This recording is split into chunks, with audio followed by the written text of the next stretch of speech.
সুপ্ৰভাত সকলোকে নমস্কাৰ জনাইছোঁ। আশা কৰোঁ সকলো ভালে আছে। মই আপোনালোকৰ মৰম আশীৰ্বাদত ভালে আছোঁ। মই আজি পুনৰ মাছৰ চচৰিকেই বনাব ওলাইছোঁ, কিন্তু আজি বনাম মই কঁঠাল গুটিৰে। মই কঁঠাল গুটিখিনি কাটি পৰিষ্কাৰ কৰি লৈছোঁ এনেদৰে, আৰু এয়া লগতে লৈছোঁ মই পিঁয়াজ, ধনিয়া পাত আৰু কেঁচা জলকীয়া। পদ্ধতিটো একেই।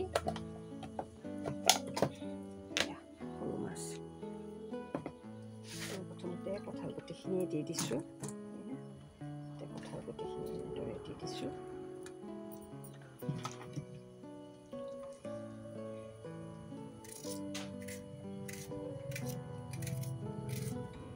সঁচাকৈ আপোনালোকৰ মৰম আৰু চেনেহৰ বাবে সকলোকে মোৰ আন্তৰিক ধন্যবাদ।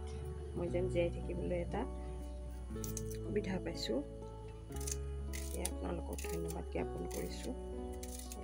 পিঁয়াজখিনি এনেদৰে কাটি দিছোঁ। আগতে মই বেঙেনাৰ চৰচৰি কৰিছিলোঁ, বেঙেনা আৰু সৰু মাছ। আজি সেই একেই, মাত্ৰ কঁঠাল গুটি যিসকলে চোৱা নাই সকলে হয়তো ভাল পাব চাই।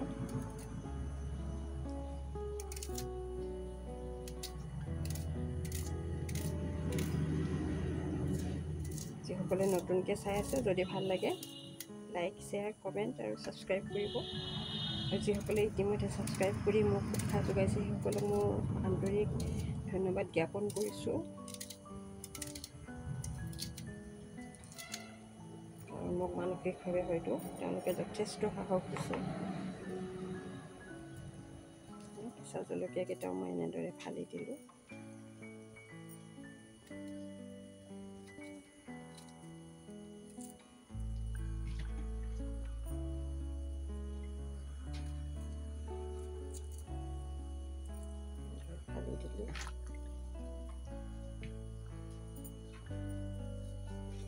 ধনিয়া, এয়া আমাৰ বাৰীৰে ধনিয়া।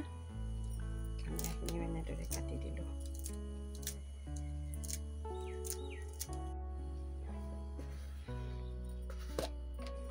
হালধি গুড়ি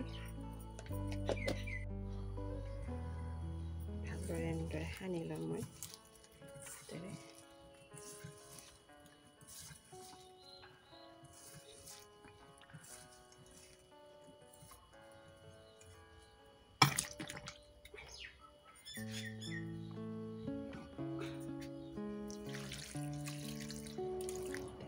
পানী দিছোঁ, কাৰণ কঁঠাল গুটিখিনি সিজিব লাগিব, সেয়ে পানী অলপ বেছিকৈ দিছোঁ।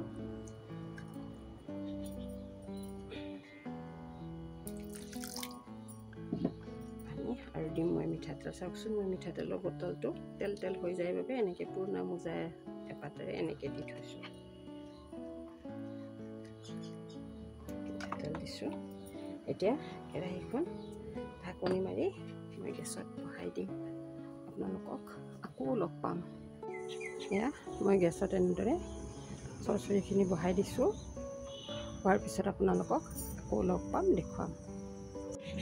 এয়া কঁঠাল গুটি দি বনোৱা মাছৰ চৰচৰি ৰেডি হৈ গ'ল। কেনেকুৱা লাগিছে জনাব। খাবলৈ কিন্তু খুবেই ভাল হৈছে।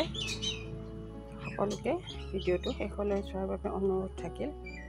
লগতে সকলোকে মোৰ আন্তৰিক ধন্যবাদ থাকিল। আপোনালোকে এনেদৰে মোক সহায় সহযোগিতা আগবঢ়াই থাকিব। মই নিশ্চয় আপোনালোকৰ সহায় সহযোগিতাৰ জৰিয়তে এদিন আগবাঢ়ি যাবলৈ সক্ষম হ'ম।